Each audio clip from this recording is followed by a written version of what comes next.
नमस्कार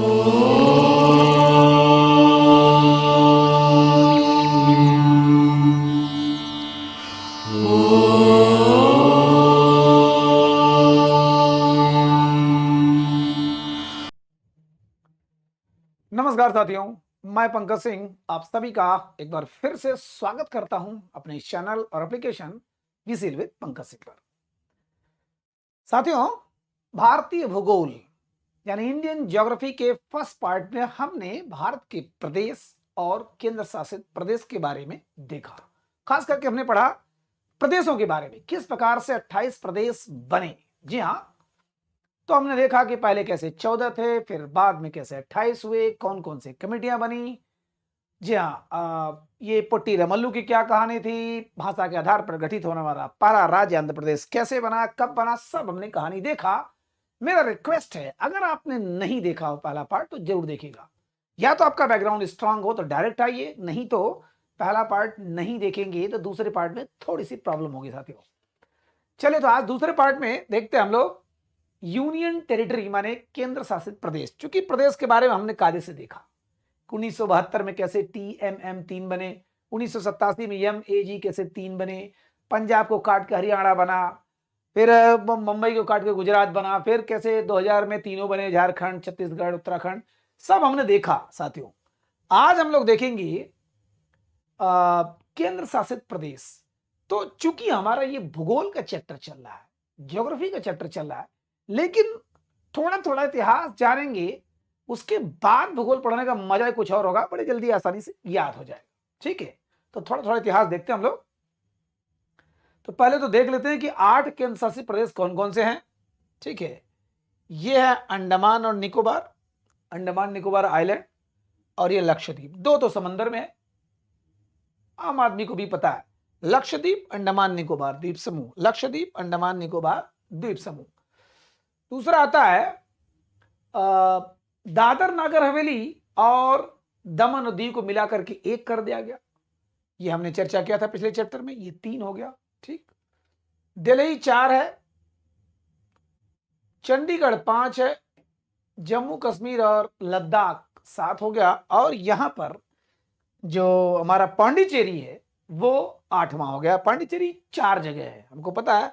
असली पुडुचेरी जो है 2006 में इसका नाम हो गया पुडुचेरी, लेकिन पहले पांडिचेरी था। तो असली पांडिचेरी तो तमिलनाडु में है, और यहीं पर इसका एक और माने 4 जिलों में ये डिवाइड है। यह कराईकल, कराईकल, ठीक। और आंध्र प्रदेश में है यनम, यनम जिला, और केरला में है माहे। अब आप कहेंगे ये क्या तरीका है। जी हाँ, पहले चूंकि सारा सिस्टम पांडिचेरी में ही था, फ्रांस का सारा सिस्टम पांडिचेरी में था, लेकिन बाद में धीरे धीरे करके उसने अलग अलग समय पर तीनों जिले को जीत लिया, और बाद में पांडिचेरी के अंतर्गत सभी आ गए। क्योंकि फ्रांसीसी भाषा में पांडिचेरी का मतलब होता है नई बस्ती, तो उन्होंने अपने हिसाब से नया बस्ती ही बसाया था। इसलिए यनम आंध्र प्रदेश, कराईकल और पांडिचेरी ये तमिलनाडु में, और केरला में माहे, माहे 4 जिलों को मिलाकर के एक प्रदेश था इनका पांडिचेरी। अलग अलग, ये भी एक दुनिया में एक अजीब उदाहरण है, एक प्रदेश के 4 टुकड़े और चारों अलग अलग जगह हो। ठीक है, एक बेटा, 2 बेटे तो एक जगह हैं, लेकिन 2 बेटे अलग अलग जगह हैं। ठीक, तो यनम, माहे, कराईकल और पांडिचेरी ये मिला जुला के 8 हो गए। तो 8 की थोड़ी थोड़ी कहानी हम लोग देखते हैं। ठीक है, थोड़ा थोड़ा उसके बाद ज्योग्राफी देखते हैं। उसके बाद चूंकि हमको हिस्ट्री पढ़ना ही है, और ज्योग्राफी में अगर हिस्ट्री का मिक्सचर हो थोड़ा सा, तो ज्योग्राफी पढ़ने का मजा बदल जाता है। ठीक है, आज का जमाना इतना फास्ट हो चुका है कि हम लोग सोचते हैं कि एक बार पढ़े तो फिर वो मन में बैठ गया। वैसे भी डिजिटल जमाने में हाँ इतना किसी के पास समय नहीं है, इसलिए साथियों थोड़ा सा मैं टेक्निक चेंज करके बता रहा हूं, भूगोल के क्लास में थोड़ा थोड़ा इतिहास बता रहा हूं। ठीक है, चलिए देखते हैं। पहले लक्षद्वीप को देखते हैं साथियों। लक्षद्वीप देखिए, इधर 3 पार्ट में है। देखिए, अब इसका जब भूगोल पढ़ाऊंगा तो बताऊंगा। इधर अमीनी द्वीप, लक्का द्वीप, ठीक है, यानी 3 पार्ट में 3 द्वीप है। देखिए वैसे तो इसका नाम है लक्षद्वीप, माने लाखों द्वीपों का समूह है। इसके बारे में ज्योग्राफी वाले पार्ट में बताऊंगा।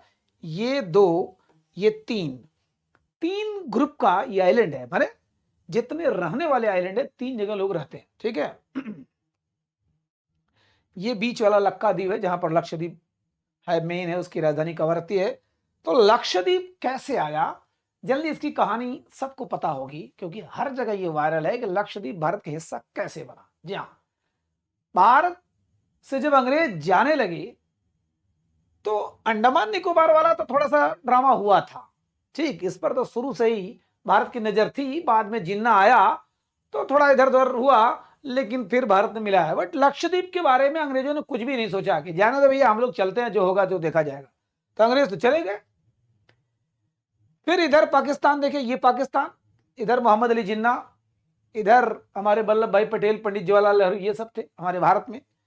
तो हुआ कि भैया उनको थोड़ी सुगबुगाहट लगी, वल्लभ भाई पटेल को सुगबुगाहट लगी कि ये जो लक्षद्वीप आइलैंड है, यहाँ पर 90% जनता केवल मुस्लिम जनता थी, है ना, आदिवासी जनता थी, समझिए आदिवासी थी, मुस्लिम थे, माने कि इस पर कब्जा कर लिया जाए, जो जल्दी पहुंचेगा उसका हो जाएगा। तो पाकिस्तान से पता चला कि एक शिप चल चुका है यहां पर अपना झंडा गाड़ने के लिए। तो वल्लभ भाई पटेल ने उस समय के 2 महान हस्ती, मुदलियार बंधु, आंध्र प्रदेश के 2 महान, एक लोग डब्ल्यूएचओ में थे, लक्ष्मण मुदलियार और रामास्वामी, लक्ष्मण स्वामी मुदलियार और रामास्वामी मुदलियार। एक तो लक्ष्मण स्वामी जो थे वो डब्ल्यूएचओ, वर्ल्ड हेल्थ ऑर्गेनाइजेशन में वो थे, और एक रामास्वामी मुदलियार वो यूएनओ में, संयुक्त राष्ट्र संघ में थे, माने बहुत बड़ी हस्ती थी। उनको इन्होंने कहा कि आप जल्दी से कोई व्यवस्था करिए और तुरंत शिप भेजिए त्रावणकोर की तरफ, माने केरला, केरला इधर, अब यहां से लीजिए चाहे जहां से लीजिए, आपसे भेजिए यहां आपके, चूंकि केरला के नजदीक है, त्रावणकोर केरला में है, आज भी है। फिर इनका बहुत बड़ा योगदान रहा, थोड़ा थोड़ा चूंकि बता रहा हूं, बहुत लंबी लंबी कहानी है, बस इतना जानिए। जब तक पाकिस्तान वाले जहाज लेके यहां पर आ रहे हैं, उसके पहले आधे घंटे पहले ये पहुंच करके वहां झंडा गाड़ दिए। मुदलियार बंधु दोनों, रामास्वामी मुदलियार और लक्ष्मण स्वामी मुदलियार, बहुत बड़ी हस्ती थे आंध्र प्रदेश के, ये लोग इंटरनेशनल ख्याति वाले थे। इसलिए वल्लभ भाई पटेल ने उनको चुना, कहा कि जब तक हम यहां से कुछ करेंगे तब तो हो जाएगा बवाल, आप नजदीक को पड़ाक से आप व्यवस्था करिए। जैसे होता है ना कि कहीं हम लोग न्योता होता में जाना होता है, तो कहते हैं भैया आप वहां पर जाके थोड़ा सा हमारा दे दीजिए, जहां नजदीक वाले होते हैं, वही हाल है। या फिर किसी को मारना पीटना, तो भैया तुम जाओ, तुम नजदीक हो, जल्दी।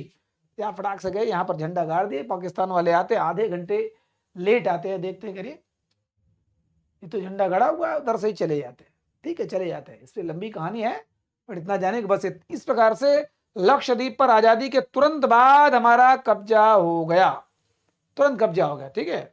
देखिए इधर 2-3 पॉइंट लिख दिया। मुदलियार ब्रदर्स, इनको कहा जाता है साथियों, इनको कहा जाता है twins stars of Arcot, Arcot, ठीक है, माने अर्काट, आंध्र प्रदेश अर्काट के जुड़वा ये स्टार है, आज भी इनको कहा जाता है ट्विंस स्टार्स ऑफ अर्काट, ठीक है, 2 ट्विंस माने जुड़वा। और अगस्त 1947 में हम लोग 15 अगस्त को आजाद हुए, बस कुछ ही दिन बाद 20-22 तारीख को, आई थिंक डेट क्लियर नहीं है मुझे, लेकिन उसी अगस्त में हम लोगों ने लक्षद्वीप पर कब्जा कर लिया, अधिकार कर लिया, ठीक है। तो लक्षद्वीप ऐसे आए, देखे ये मुदलियार बंधु दोनों हमारे शेर, हाँ, वल्लभ भाई पटेल का सबसे ज्यादा विश्वास इन पर था, और ये जल्दी से फटाफट गए और वहां पर झंडा गाड़ दिया, पाकिस्तान आए और देखकर चले गए। वहां पर लोगों को बड़ा अजीब लगा कि ये क्या है, कौन है, इंडिया कौन है, ये वो, चूंकि आदिवासी टाइप का वो द्वीप है, समंदर में है, और ठीक है, लेकिन हमारा हो गया, हो गया। चलिए अब देखिए, अब आता है अंडमान और निकोबार द्वीप समूह। क्योंकि पहले हम लोग द्वीपों के बारे में देखते हैं, द्वीपों के बारे में ज्योग्राफी में यहां से खूब सवाल बनता है। अब जब आप हिस्ट्री जान लेते हैं तो थोड़ा सा और आसानी हो जाता है भूगोल पढ़ने में, ठीक है, इसलिए देखते हैं पहले राजेंद्र चोल। साथियों आप लोगों ने इधर बीच एक बॉलीवुड की मशहूर फिल्म देखी होगी, बॉलीवुड की नहीं है वो, टॉलीवुड की है, लेकिन भारत की फिल्म है, वो paneer Selvam first and paneer Selvam second, माने PS1 और PS सेकंड, ठीक है। तो इसमें चोल वंश की एक महान साम्राज्य की महान गाथा दिखाया गया है। और आपने सुना भी होगा कि चोल साम्राज्य का इतना बड़ा इतिहास पता नहीं क्यों छुपाया गया या कम करके बताया गया। ठीक है, तो राजेंद्र चोल सेकंड का इस पर पहले कब्जा था, इसको नेवल बेस बनाया था, माने नौसेना का बेस बनाया था। समझिए, नौसेना का बेस। अब चूंकि ये समंदर के बीचों बीच है, ठीक ना, अब ये है भारत और यहां अंडमान निकोबार, समंदर के बीच में तो राजेंद्र चोल। ठीक है, तो चोल वंश के शासक ने इस पर राज किया, राजेंद्र चोल सेकंड ने। 17वीं शताब्दी में मराठा लोग उस पर आ गए। 17वीं शताब्दी माने 1700 ईस्वी के बाद मराठा लोग आ गए। चूंकि आपको पता है 1680 में शिवाजी की मृत्यु हुई थी और शिवाजी महान मराठा सरदार थे।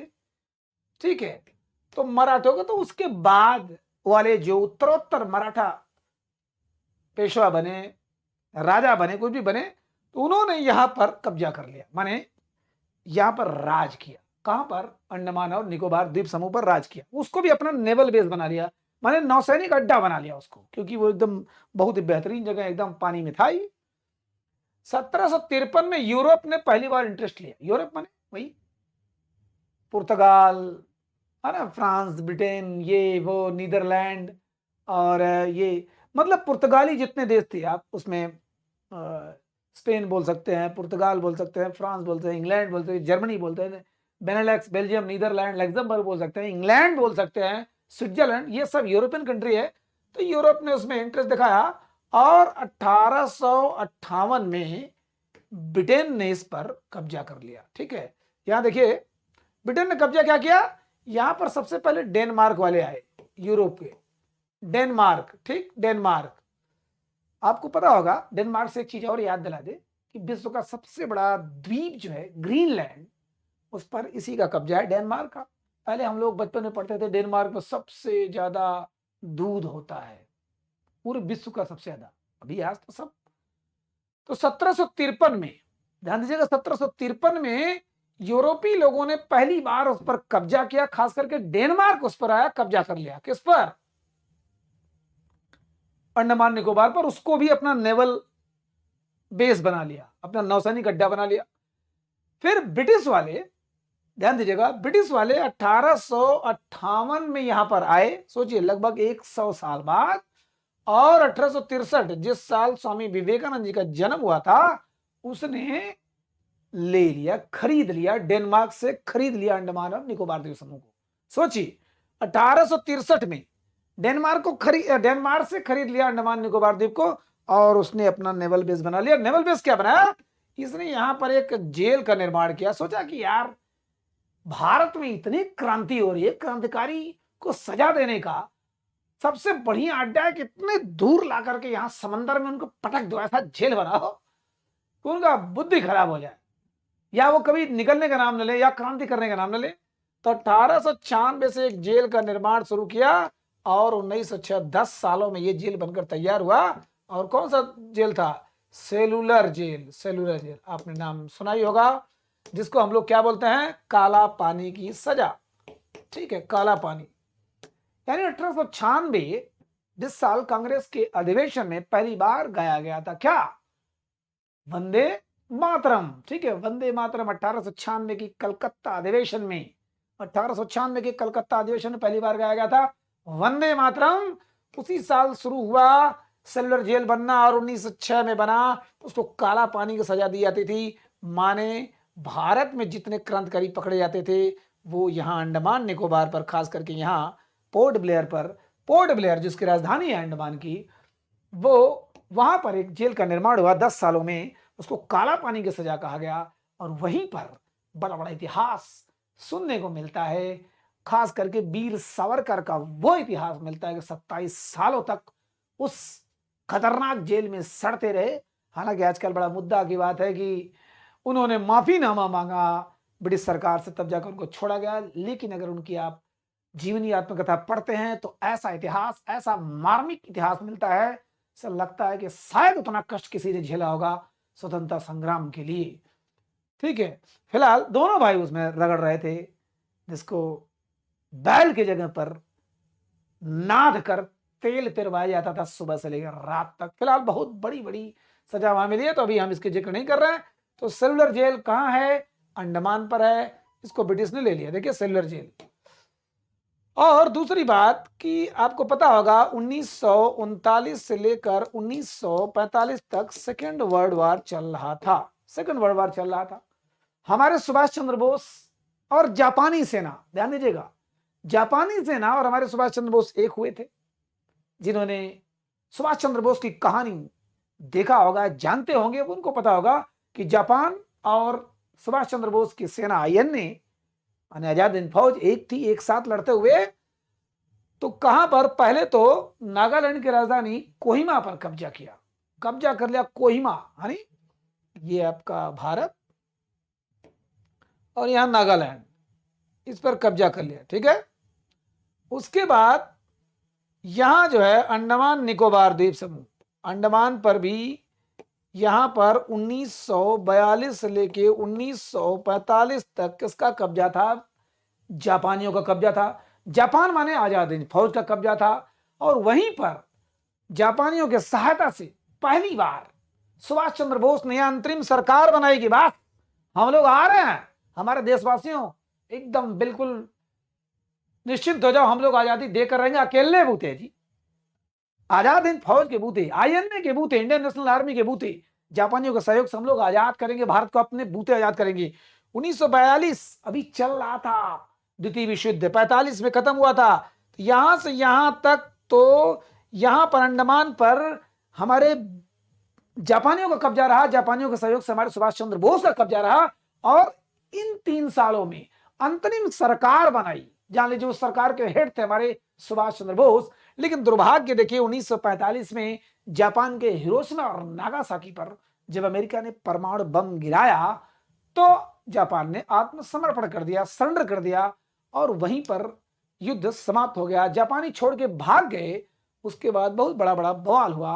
हालांकि यहां का इतिहास बड़ा खतरनाक है कि जब 3 सालों में राज किया ये जापानियों ने, तो इतना अत्याचार किया था अंडमान पर, ब्रिटिश वालों से भी ज्यादा अत्याचार किया था। ठीक है। हमारे आम जनता पर, जो वहां के आदिवासी रहते थे, जो वहां के आम जनता रहते थे, उस पर बहुत अत्याचार किया था। कभी इसकी कहानी बताऊंगा, बहुत लंबी कहानी है। जापानी किसी के सगे नहीं थे, सबसे बड़े साम्राज्यवादी थे, सबसे बड़े इंपीरियलिस्टिक थे ये। लेकिन जब से उनके ऊपर बम गिरा तब से दम गिरा उनका, रफा दफा सफा, तब से नहीं किसी पर कब्जा करना चाहते हैं। वैसे मौका मिले तो आज भी कर लेंगे, बड़े बदमाश होते हैं। ठीक है। तो 45 में जापान ने आत्मसमर्पण किया, उसके बाद वो भग गए। फिर हमारी सेना भी पकड़ी गई, माने हमारी सुभाष चंद्र बोस की सेना, आजाद हिंद फौज भी पकड़ी गई, सुभाष चंद्र बोस निकल लिए, फिर मारे गए कि क्या हुआ वो लंबी कहानी है। फिर आजाद हिंद फौज पर मुकदमा चला, फिर लाल किले में मुकदमा चला, लंबी लंबी कहानी है, वो इतिहास की बात है। ठीक है। बस इतना जाने कि यहाँ 1945 में सब कुछ खत्म हो गया, फिनिश हो गया। ठीक है। देखिए इधर जापान और आईएनए, वही इंडियन नेशनल आर्मी माने आजाद हिंद फौज। 1945 में अगेन ब्रिटिश टेरिटरी बने, अंग्रेजों ने फिर से कब्जा कर लिया। जब भाई अंग्रेज तो अमेरिका के साथ थे, अमेरिका ने परमाणु बम गिरा दिया, जापान हार गया, जापान की पूरी टीम हार गई, हिटलर हार गया। तो इधर जीते कौन? अमेरिका जीता, फ्रांस जीता। ठीक है। तो और ये ब्रिटेन जीता, तो ब्रिटेन ने फिर से कब्जा कर लिया। फिर उसमें जिन्ना साहब आते हैं, मोहम्मद अली जिन्ना, पाकिस्तान के राष्ट्रपिता, पाकिस्तान के संस्थापक मोहम्मद अली जिन्ना ने सोचा कि इस पर अगर हमारा भी अधिकार हो जाए तो क्या दिक्कत है। आजादी के बाद की बात है। पहले तो भारत वालों ने बड़ा प्रयास किया आजादी के बाद, वो भी लंबी कहानी साथी है, लेकिन चूंकि हमको भूगोल देखना है तो थोड़ा थोड़ा कहानी केवल। भारत वालों ने शुरू से प्रयास किया। जिन्ना ने सोचा कि चलिए यहाँ पर हिंदू मुस्लिम का थोड़ा सीधा कार्ड खेल के कुछ काम करते हैं, लेकिन जिन्ना का चला नहीं। लास्ट में माउंटबेटन और नेहरू की बदौलत ये अंडमान निकोबार हमको आजादी के बाद मिल गया। ठीक है। अंडमान निकोबार द्वीप समूह हमको मिल गया, भारत को मिल गया। तो ये कहानी है। ठीक। सोचिए राजेंद्र चोल प्रथम ने उसको नेवल बेस बनाया, 17वीं शताब्दी में मराठों ने उसको जीतकर नेवल बेस बनाया। यूरोप ने पहली बार, डेनमार्क ने इस पर कब्जा किया। 1858 में यहां पर ब्रिटिश लोग आते हैं और 5 साल बाद उसको खरीद लिया डेनमार्क से, और यहीं पर बनाया सेलुलर जेल। अंडमान निकोबार की राजधानी पोर्ट ब्लेयर है। और वहीं पर सिल्वर जेल है जहां पर काला पानी की सजा दी जाती थी।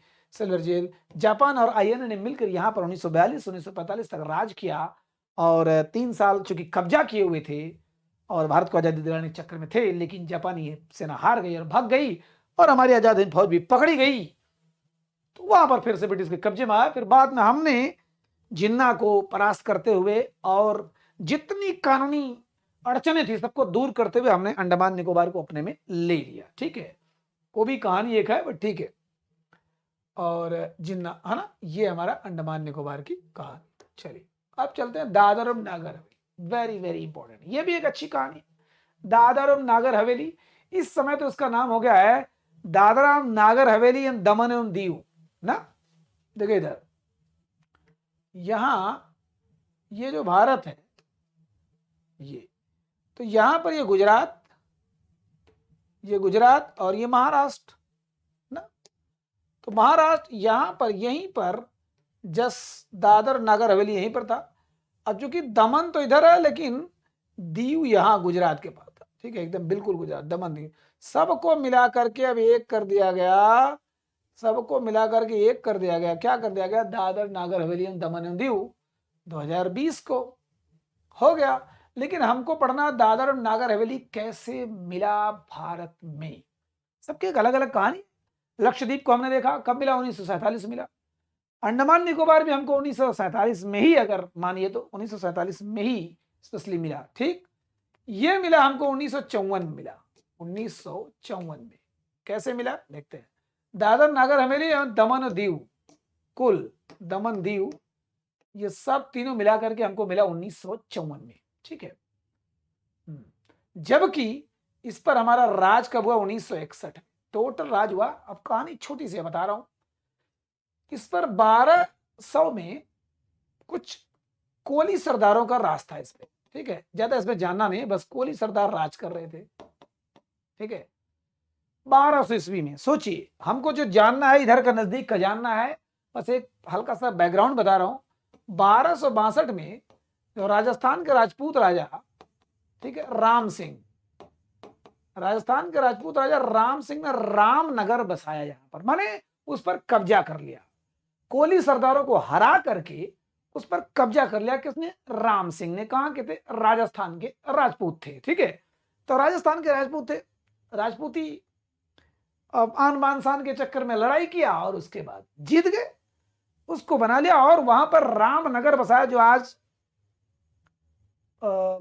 यहां पर है दादर नागर हवेली में। ठीक है, तो 1570 में यहां पर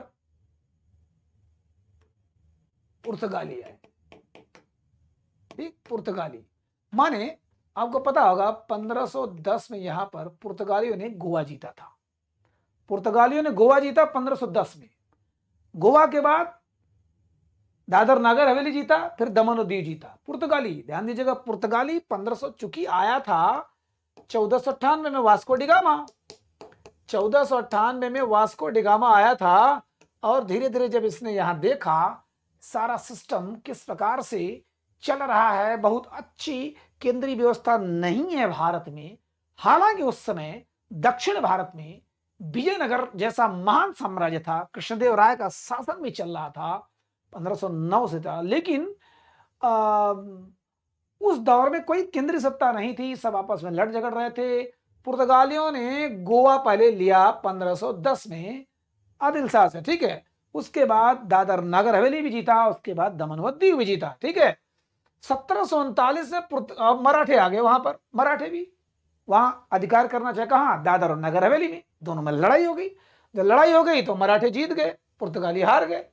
सोचिए, पुर्तगाली सबसे पहले आए थे यहां पर भाई भारत में, 1498 में ही आ गए थे। तो मराठे जीत गए हमारे। और एक जस्ट 1700, मतलब मराठों को वहां राज चल रहा था। कहां? दादर और नागर हवेली पर। मराठे माने हमारे मराठी वाले, महाराष्ट्र वाले, उनका राज चल रहा था। क्योंकि महाराष्ट्र के पास ही तो है दादर नागर हवेली, तो वहां पर मराठी लोग कब्जा कर लिए। ठीक, अब देखिए, अगर मैप में देखना चाह रहे हैं, इधर देखिए, ये दमन दीव दादर नागर हवेली और ये पूरा महाराष्ट्र, तो कब्जा तो यहां मराठियों का ज्यादा होगा। कब्जा तो यहां मराठियों का ज्यादा होगा। देखिए, हुआ क्या, 1772 में देखिए मैंने लिखा है युद्धपोत, वारशिप जो होता है, एक पुर्तगालियों का युद्धपोत थोड़ा सा बदमाशी कर रहा था, उसको मराठों ने उसको डुबो दिया। पहले तो उस पर विजय पाई, उसके बाद उसको समुद्र में डुबो दिया, बहुत नुकसान किया पुर्तगालियों का।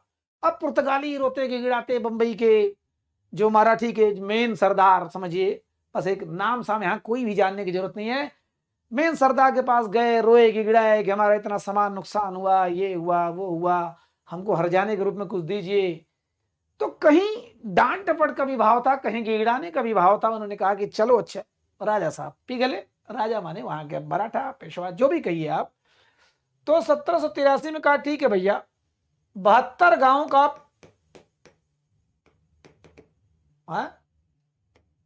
72 गांव का दादर नागर हवेली क्षेत्र था, 72 गांव, कहा कि ले जाओ, इस पर तुम राजस्व वसूलो, रेवेन्यू वसूलो।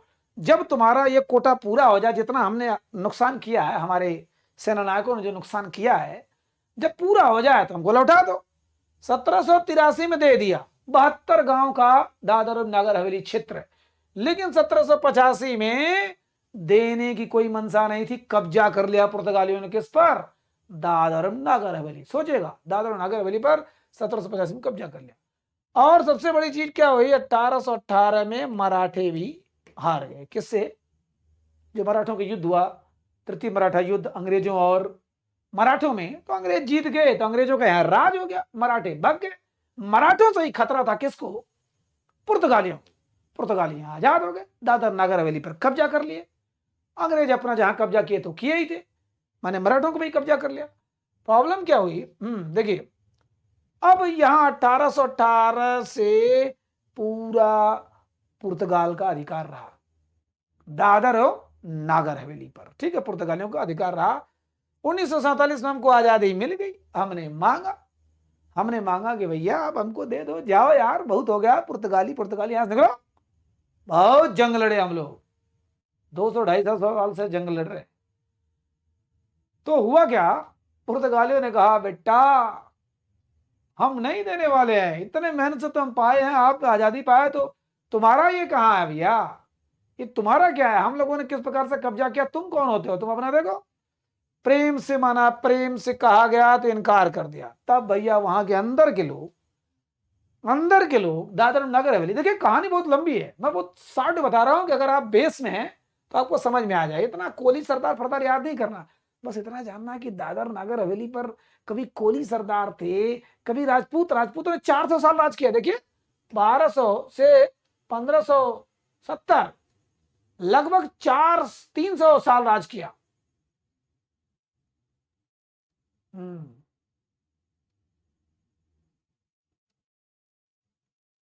300-400 साल राज किया, ठीक है। उसके बाद मराठे पुर्तगालियों में लफड़ा हुआ, मराठे जीतते गए, मराठों ने 72 गांव दे दिया, पुर्तगाली ले लिए, उस पर कब्जा कर लिया। और फिर 1818 में जो ही मराठों की हार हुई तृतीय आंग्ल मराठा युद्ध में, पुर्तगालियों ने उस पर कब्जा कर लिया। अब 1947 में हमको आजादी मिली, तो हमने कहा कि भैया हमको आजादी दो। उसने कहा नहीं देंगे, लेना हो तो लो, हम तो नहीं देंगे, बट छीन के लो।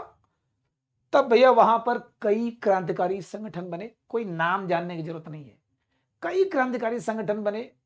यहां तक कि आजादी का संग्राम भी लड़ा, जिस प्रकार से पूरे देश में आजादी का संग्राम हुआ और जीत गए। अब यहां पर अंदर के जो नेता लोग थे, इसमें आरएसएस राष्ट्रीय स्वयंसेवक संघ का भी बड़ा योगदान था। इसका इतिहास मिलता है कि इन्होंने भी बहुत बड़ा वहां क्रांति किया, ठीक है। तो दादर नागर हवेली उन्होंने दो बार, माने पुलिस पर रात में पुलिस स्टेशन पर हमला किया, कब्जा कर लिया। फिर दोबारा सिलवासा पर नहीं कब्जा हो पाया था, तो उसके बाद दूसरे दिन, माने दूसरी बार फिर से कब्जा किया पुलिस स्टेशन पर, पूरा मतलब वहां पर कब्जा कर लिया, वहां पर अधिकार कर लिया, राजधानी पर भी कब्जा कर लिया, सब कुछ हो गया। चलो हम लोग 1954 में, अब ये मान के चलिए कि वहां पर आजादी का संग्राम तैयार हुआ, लोग तैयार हुए और एक ढंग से संगठित क्रांति चली। क्रांति के बाद सोचिए 47 से लेकर 54 तक 7 साल तक वहां लंबा लफड़ा चला और लास्ट में आजाद दिलवा दी बना। माने वहां पर कब्जा कर लिया, उनके सेंटर पर कब्जा करके भारत का झंडा गाड़ दिया, सब हो गया। अभी भारत में विलय नहीं हुआ था, अभी भारत में विलय नहीं हुआ था, भारत का वो नहीं हुआ था। अब भारत का झंडा मतलब वहां पर उनका झंडा उतार दिया। तो हुआ क्या कि भारत में विलय किया जाए, लेकिन भारत में विलय कैसे होगा? अभी तक वहां कोई प्रधानमंत्री तो था नहीं, कोई राष्ट्रपति तो था नहीं। तब यहां से हमारे वल्लभ भाई पटेल या हमारी केंद्रीय सरकार ने बड़ी चाल चल के गुजरात काडर के एक आईएएस अधिकारी थे केजी बदलानी, बदलानी साहब को भेजा गुजरात काडर का। सोचिए ये हो कहां रहा है? दादर नगर हवेली में, वही गुजरात से चूंकि सटा हुआ। तो गुजरात से एक आईएएस, गुजरात के काडर के आईएएस अधिकारी केजी बदलानी को वहां भेजा गया और उन्होंने इधर देखा, थोड़ा उसी चक्कर में कुछ अपना इधर उधर किया, तो उनको एक दिन के लिए वहां का प्रधानमंत्री बना दिया गया, जिससे ये निर्णय ले सके कि हम भारत में मिलना चाहते हैं। सर्वे सर्वा माने प्रधानमंत्री केजी बदलानी साहब को दादर और नागर हवेली का एक दिन का प्रधानमंत्री नियुक्त किया गया। पहले कई परीक्षाओं में आ चुका है ये। एक दिन के लिए प्रधानमंत्री नियुक्त किया गया और उस प्रधानमंत्री के पद के बदौलत उन्होंने कहा कि भारत वाले आ जाओ, हम तुम में साइन करने के लिए बाध्य है, मतलब साइन करने के लिए हम बिल्कुल आजाद है। तो 54 में नहीं हुआ था साथियों, 54 से 61 तक, ध्यान दीजिएगा, 54 से 61 तक 7 साल तक, 54 में तो आजादी मिल गई, अब 61 तक यहां के लोकल लोग ही शासन किए। सोचिए, क्योंकि कोई सिस्टम था नहीं मिलने का, ऐसा कोई वहां राष्ट्रपति वगैरह था नहीं, और अंदर अंदर इधर सब कुछ सिस्टम चल रहा था, और केंद्रीय सत्ता ने भी बहुत ज्यादा ध्यान नहीं दिया था इस पर। तो वहां 7 साल वहीं के क्षेत्रीय दलों ने मिल करके शासन किया। कहां पर? दादर और नगर हवेली पर। 61 में केजी बदलानी साहब को, गुजरात काडर के आईएएस अधिकारी साहब को वहां भेजा गया, एक दिन के प्रधानमंत्री बनाया गया, उनको हक दिया गया कि आप भारत के विलय पत्र पर हस्ताक्षर कर दीजिए भारत से। फिर भारत में विलय की घोषणा हो गई 1961 में। माने 1961 में उधर गोवा आजाद हुआ ऑपरेशन विजय के द्वारा, इधर दादर नागर हवेली दमन दीव सब एक ही में था, आजादी मिल गई। ठीक है, ये सिस्टम है दादर और नागर हवेली का। ठीक है, अब एक देखते हैं गोवा का। गोवा का जनरली सब लोग जानते हैं 1961। सोचिए, देखिए इधर हमारा भारत 1947 में आजाद हुआ, लेकिन गोवा ये जो था ना, ये गोवा देखिए, ये छोटा सा गोवा, यहां से भी पुर्तगाली भागने को तैयार नहीं थे। प्रॉब्लम ये थी कि फ्रांसीसी भी हट गए थे, फ्रांसीसी भाग गए थे। फ्रांसीसियों के यहां 2 जगह पर कब्जा था, अभी तक आजादी के बाद भी 2 जगह कब्जा था, एक तो पांडिचेरी और दूसरे बंगाल में चंदन नगर या चंदन नगर। ठीक है, चंदन नगर। तो फ्रांसीसी भी यहां से भी चले गए 1950 में, 1954 में पांडिचेरी से भी चले गए। अब बचा खाली कौन? पुर्तगाल। कहां? गोवा में।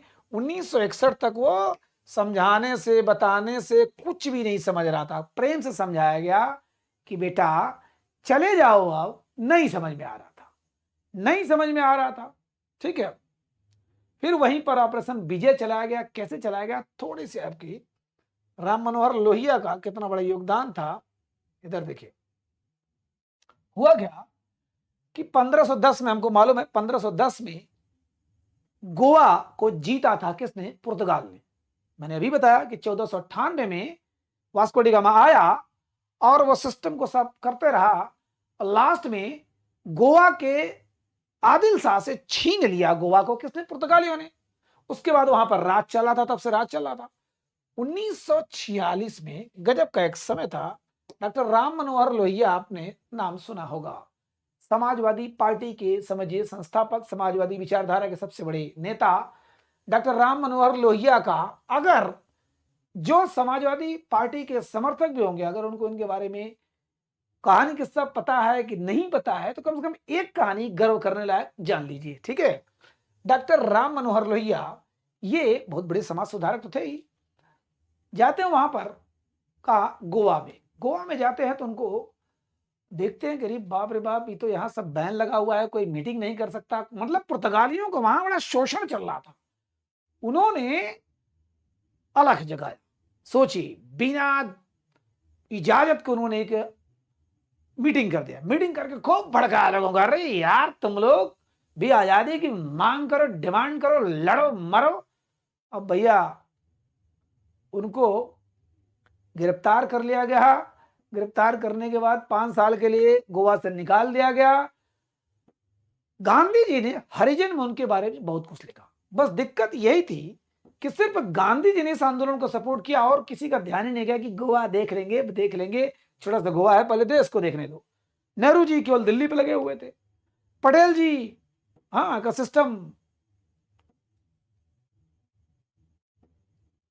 जनरली सब कुछ समाप्त हो चुका था। पटेल जी का सब काम खत्म हो चुका था। ठीक, तो डॉक्टर राम मनोहर लोहिया को 5 साल के लिए बिल्कुल निष्कासित कर दिया गया। इन्होंने कहा कि मैं आऊंगा, चिंता मत करो, मैं आऊंगा। ठीक है, तो कहने का मतलब इनको कई 2 बार जेल में भेजा गया, 2 बार निष्कासित किया गया, जिला बदर किया गया, कैसे कैसे क्या क्या किया गया। बस इतना जानिए कि इन्होंने अलग जगाया, डॉक्टर राम मनोहर लोहिया ने अलग जगाया। गांधी जी ने सपोर्ट किया, अपने पत्र हरिजन में बार बार लिखते भी थे इस बात का। और वहां पर उसी उसी मीटिंग का परिणाम था, उसी उन मतलब उत्तेजक भाषणों का परिणाम था कि आजाद गोमांतक दल नामक पार्टी बनी और कई पार्टियां बनी और अंदर ही अंदर क्रांति शुरू हो गई कि भैया हमको आजादी चाहिए। डॉक्टर राम मनोहर लोहिया के विचारों से प्रभावित होकर वहां के स्थानीय निवासियों ने क्रांति कर दिया। और बाद में भारतीय नौसेना, थल सेना और वायुसेना तीनों ने मिलकर 1961 में ऑपरेशन विजय चलाया। ठीक है, ऑपरेशन विजय चलाया। अंदर अंदर जनता पगलाई थी, बाहर से हमारा देश जब साथ दे रहा है।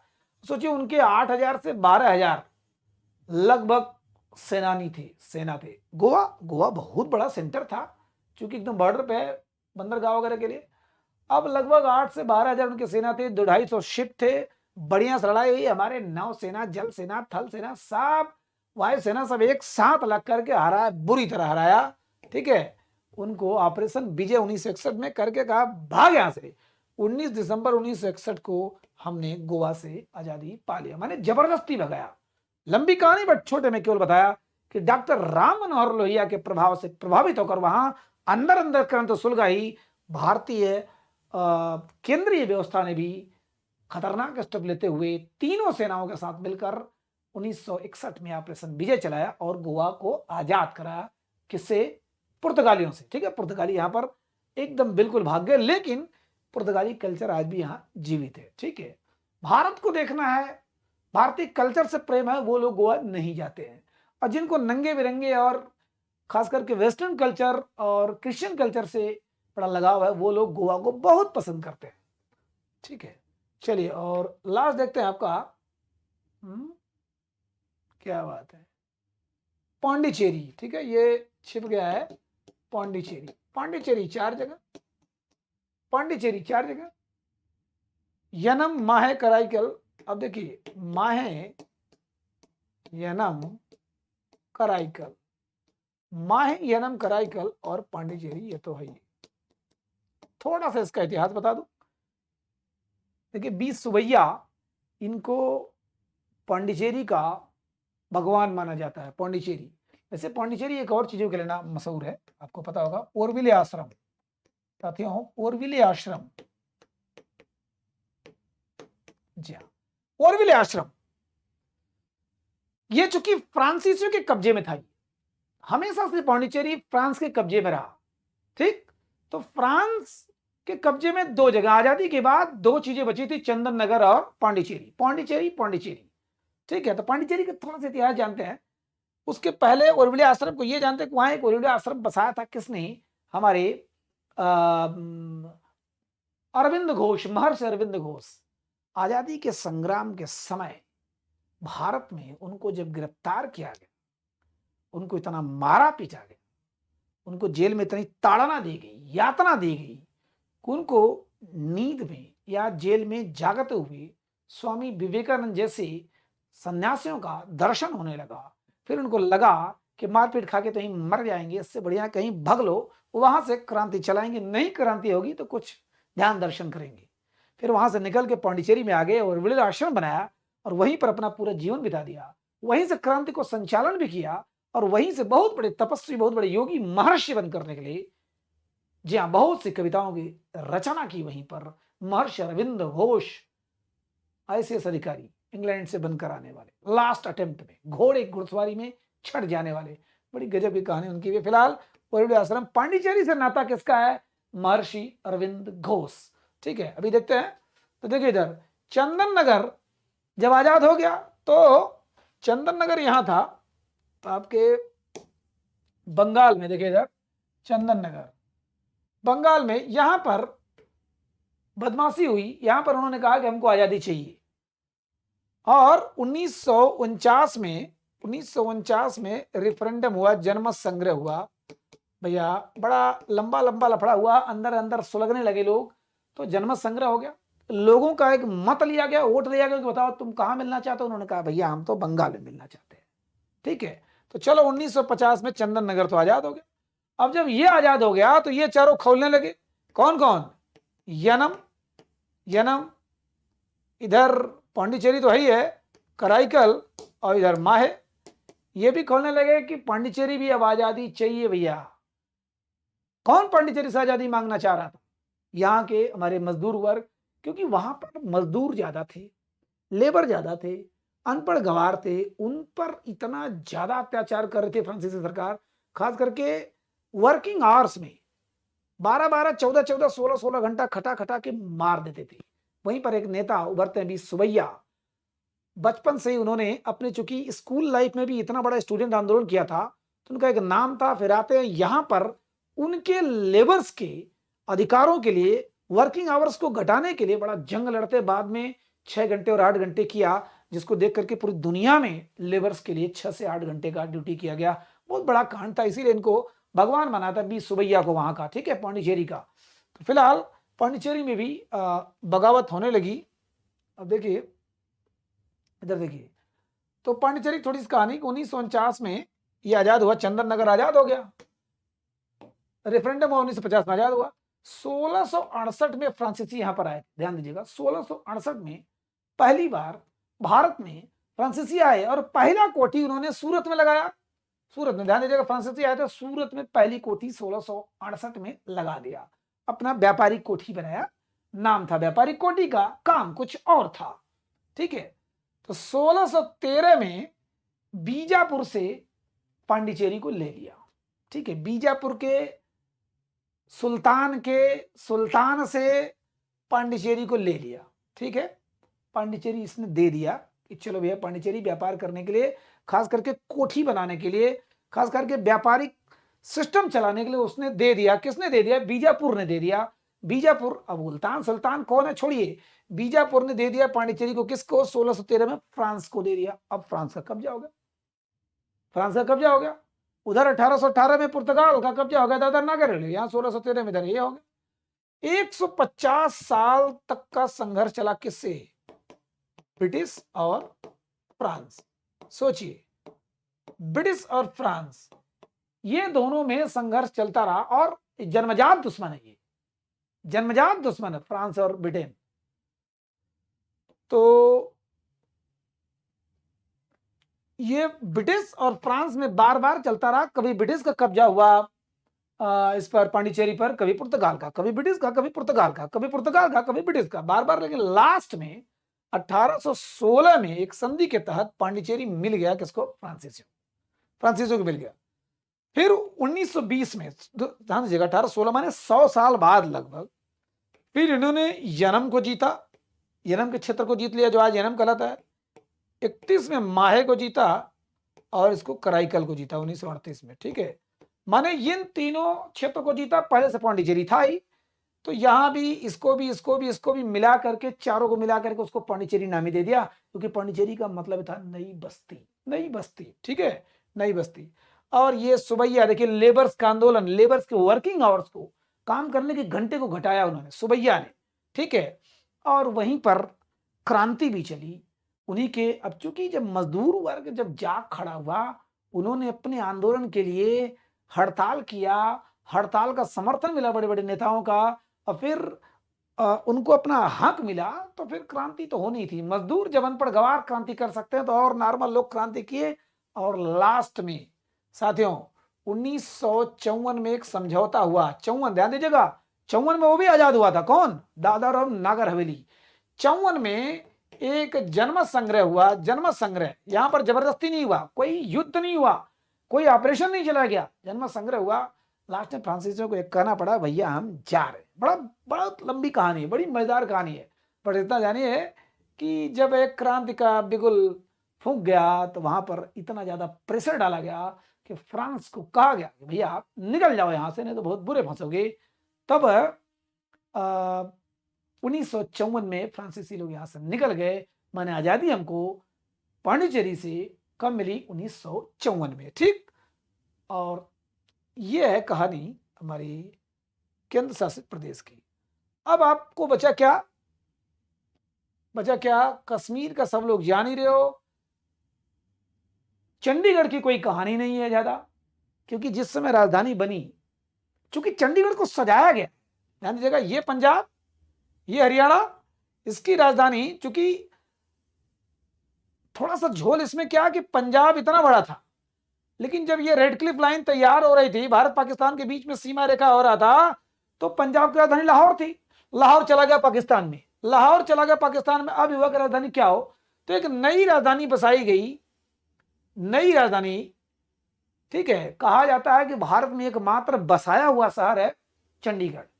चंडीगढ़ इसको, और आज तक ये विवाद चल रहा है, तेरा तो मेरा, मेरा तो तेरा, तेरा नहीं मेरा है, मेरा है तेरा नहीं है। ठीक है, ये चंडीगढ़ का बवाल आज भी चल रहा है। ये इसको हम लोग पढ़ेंगे भूगोल में, थोड़ा थोड़ा देखेंगे क्या क्या कैसे कैसे है। ठीक है, ये पंजाब, ये पंजाब, ये पाकिस्तान वाला पंजाब, ये हमारा पंजाब, लाहौर इसमें चला गया। इसकी राजधानी चंडीगढ़, हरियाणा की राजधानी चंडीगढ़। ठीक है, हरियाणा।